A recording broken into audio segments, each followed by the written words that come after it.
মোবারক মোবারক আব্দুল কাদের জিলানী বড়পি আব্দুল কাদের জিলানী গাউসে আজম Gauss পাক তুমি মোবারক মোবারক আব্দুল কাদের জিলানী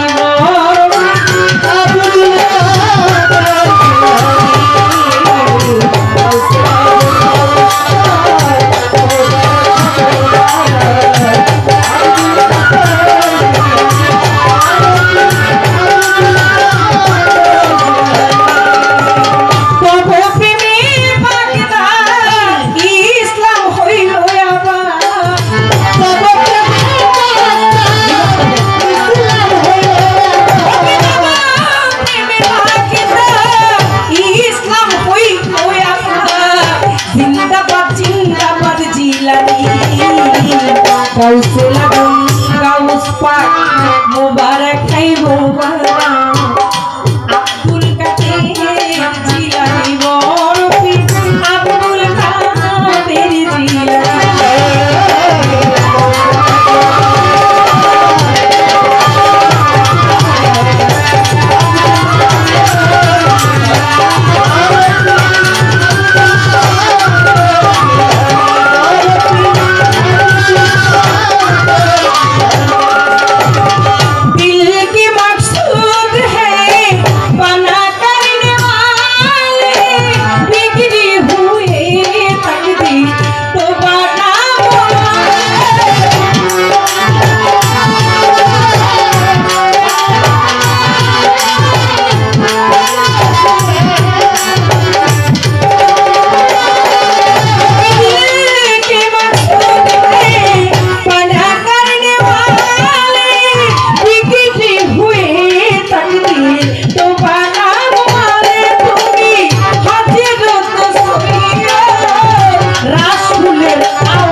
চলছে পাল্লা গান যেইভাবে বসে শুনছেন হিন্দু মুসলমান আজ এমনি করে সুন্দরভাবে থাকলে নিরয় শিল্পী ভাবলো তো বলা হবে সব আর যদি মাঝে মধ্যে কথাবার্তা হয় পাল্লা চলাকালীন সময় যদি যাওয়া আসা হয় ওঠা বসা হইলে কি বিচার গানের মজা হয় আমায় বেশ তো ভালো দিল পাল্লা পাল্লা অঙ্গনা আমি আস্তে ধীরে রাষ্ট্রভাতে থাকবো সে প্রথমবারে জীবনী ধৈরা গান গেল করে আমি ধন্য বাবার ধন্য বেটা ধন্যবাদ দিই পারে কত সুন্দর কয় রে কথা কত সুন্দর কয় এত প্রশংসা কি আর আমার গায়ে বয়াতি বয়াতি বড় গেছে হইয়া আবার নাকি টাকা লাগবো না আমি দেখি সাইয়া সাইয়া কয় টাকা পয়সা যা লাগবে সব আপনি সবটাকে দিয়ে দিবেন তার অনেক লাগবো আশা কি আকাঙ্ক্ষাকারী পূর্ণকারী কত কথা কইল তার লাগবো না আপনার কথার আর কাজের তো মিল পাইলাম না আপনার টাকাটা যদি আপনি আপনার কাছে না রাখতেন আমাদেরকে দিয়ে দিতেন বা পোলাপনকে দিয়ে দিতেন তাহলে ঠিক ছিল আপনি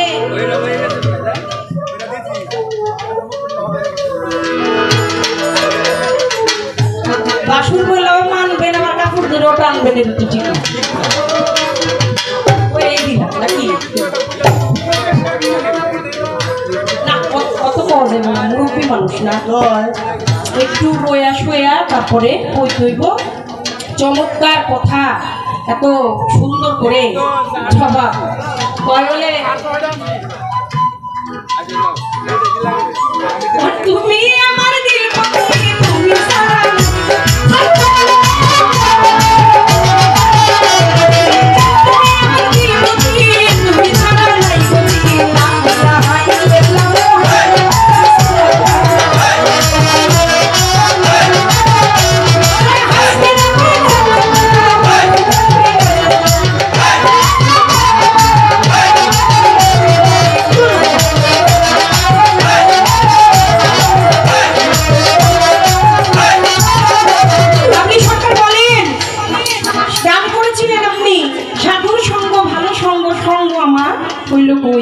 এবার বলতেছে যে সাধুর সঙ্গ বলতে আমরা কি বুঝি এটা গান শুনেছেন না যাহার বদন দেখা মাত্র তোমার মনে যাকে আনন্দ তাকে বুকে জড়িয়ে ধরে বলো এই তো স্বয়ং গোবিন্দ গোবিন্দ দিয়া তার প্রতি অঙ্গ তুমি করিও গোবিন্দের সঙ্গ উথলিবে প্রেম তরঙ্গ তোমার এই পাপি দেব হবে পাষাণ যেখানে বলে যায় যেখানে মুহূর্তের মধ্যেই বৃন্দাবন সাধুগুরুর আগমন সাধুগুরু হয় আগমন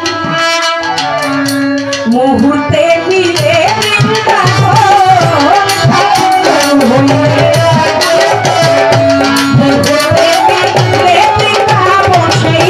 দেশের মাটি গাইলা দেশের মাটি গাইলা হারা বলি আমাকে নিয়ে চলো সেই দেশ তোমার যেই দেশ আমাকে নিয়ে চলো সেই দেশ সেই দেশের মানুষের এই দেশের মানুষের সাথে আমার মন মিলে আমাকে নিয়ে চলো সেই দেশ আজ চাঁদের দেশে আমাকে নিয়ে আমি এটাই বুঝি যাহার বদন দেখা মাত্র মনে জাগে আনন্দ সে যেই হোক কালা হোক আর ভোলা হোক এটা কলা সোরা হোক কোনো সমস্যা নাই যার বদনটা থেকে আমার মনের মধ্যে আনন্দ জাগে আমি মনে করি সেটাই আমার জন্য বৃন্দা ওটাই সাধুর সঙ্গ প্রশ্ন করে জবাব যাবে দিয়া বড় বড় গুণ ঘাস খায় নাকি শুইয়া শুইয়া ওরে যাক যাক আর বেশি হই না আমার কোনো কার্য নাই আজকে যার যার লেস তার উপরেই নড়বে লেস ভিন্ন জায়গায় নাড়া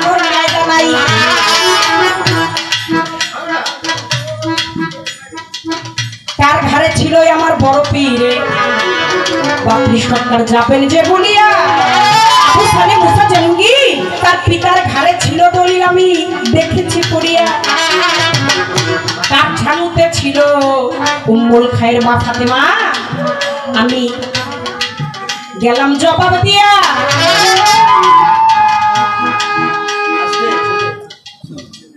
আর কার তালুতে ছিল সে আর কেউ না, দিন দুনিয়া যার খাতিরে সৃষ্টি হয়েছে সে তো আমার দয়াল নবী, যারে বন্ধু বলছে রাব্বানা। দিলাম দিলাম দিলাম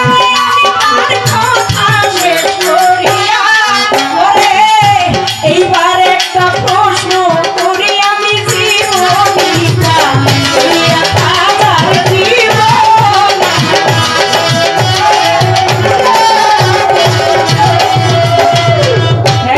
খাজা আমি গাইতেছি বড় করে তুই আমার কোচ বলে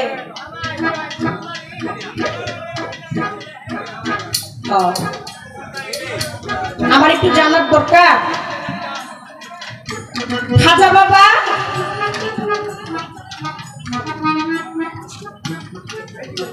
এলমি লুধুনি ভাব জাগৃত হয়ে গেল কুতুবউদ্দিন বখতিয়ার কাকি আমার মঈনুদ্দিনের রাস্তা ধরে চলে গেল। এখানে অনেক ঘটনা আছে, আমি যাব অল্প করে বলে। অনেক কম বয়সে গেছে পিতা মাতা মরিয়া, নামাজ রোজা করে সে দিনেতে থাকিয়া, ওরে নিজে শুয়ে ফল বাগানে গাছে ঢালতো পানি। ইব্রাহিম কুন্দুজি আসলো শুনাইব কাহিনী, শোনো শোনোই ওরে বাচ্চা তোমারে জানাই, শোনো শোনোই ওরে বালক তোমারে জানাই, আমি ক্ষুধার্ত থাকলে দেও না উদার ভইরা খাই, আমি ক্ষুধার্ত হইয়া আইছি তোমার কাছে, ওই আমার কিছু থাকলে খাইতে দাও না। এই দিকটায় আপনারা একটু নীরব পরিবেশ যদি না দেন, আপনার ওঠা বসাটা যদি বেশি বেশি করেন, আমাদের এই গানটা হচ্ছে গুরুমুখী বিদ্যা বাবা। এই গানটা যখন আমরা গাই, যখন আপনারা আমার দিকে তাকিয়ে থাকেন, যে দেওয়ান সব বললো যে সাধু সঙ্গ কই এইখানেই তো, কারণ আপনি যখন উঠে ওই দিকে চলে যাবেন তখন আমার মনের মধ্যে যে কত কিছু বলবে, যে মনে হয় তাইলে আমার গানটা ভালো হইলো বা কোনো সমস্যা হইলো কিনা। কারণ এই গানটা আমরা কোনো ল্যাপটপ বা কম্পিউটার না, দেখেন না আপনারা এখন ডিজিটাল সোশ্যাল মিডিয়া, ফোনের মধ্যে একটা ক্লিক করলে হাজার হাজার গান বাজে, আমরা কিন্তু ওইভাবে বাজি না। আমাদের আল্লাহর কোরআন হাদিস দলিল নিজস্ব যুক্তি ঠিক রেখে তারপরে গানটা গাইতে। এই গানটা কথা কথা বিচার কয়, এর জন্য এটা বিচার গান কয়, বাউলিয়া না। এটা সহজ ব্যাপার না। একটু আপনারা যদি সাহায্য না করেন, সহযোগিতা না করেন, তাহলে কোনোদিনই রবজব দেওয়ান বা বাবলি দেওয়ানের ভালো গান গাওয়া সম্ভব না। আমার একটু জানার দরকার, ইব্রাহিম কুন্দুজি তিনি ওই ফল বা গাছের থেকে যে ফলটা ছিঁড়ে দিলেন, ওই ফলটা বা ঝোলা থেকে খড়ি মাটি খাওয়ার পরে আমার খাজা মঈনুদ্দিনকে দিলেন, তার এলম লুধুনি ভাব জাগৃত হয়ে গেল, জিকির করতে লাগলেন, হাসফি রাব্বি জাল্লাল্লাহ ওরে মাফি ফি গাইরুল্লাহ, ওরে হাসফি রাব্বি জাল্লাল্লাহ মাফি ফি গাইরুল্লাহ, যখন নূর মুহাম্মদ সাল্লাল্লাহ লা ইলাহা ইল্লাল্লাহ লা ইলাহা ইল্লাল্লাহ। জিকির করে আমার খাজা মঈনুদ্দিনের চরণের কাছে ভক্তি দিয়ে পড়ে গেল রে ওইখানে মুরিদ করেন আমি আপনার বলতেছি ইব্রাহিম কুন্দুজি কয় ভালো শোনাও কাহিনী, আমি মুরিদ করতে পারিব না তোমারে জানাই, চলে যাও না আমি যেই ঠিকানা দেখাই, ওইখানেতে যাইয়া মুরিদ হইতে পারিলে মিশে থাকো যাইয়া তোমার গুরুর সঙ্গে। আমার একটু জানার দরকার, বলেন এলমি লুধুনি যার ছোঁয়ায় যার স্পর্শে জাগৃত হয়ে গেল, তিনি মুরিদ হইতে চাইলেন কিন্তু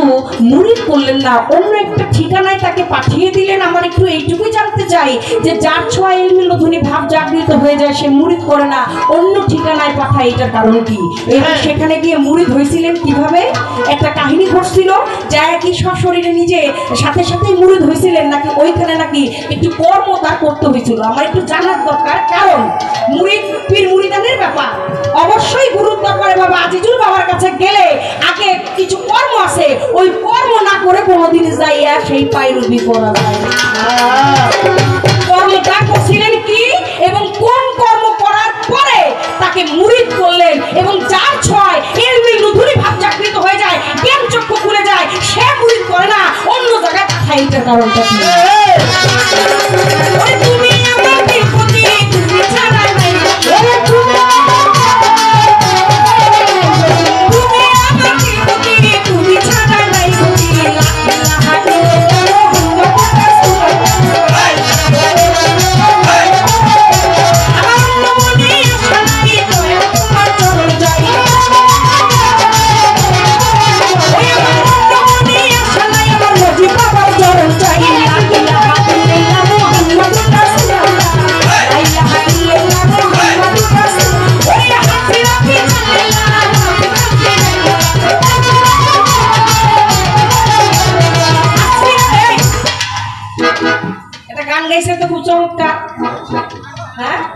বাবা সে যার গায় দেখলেই বলে তার চিনা যায়।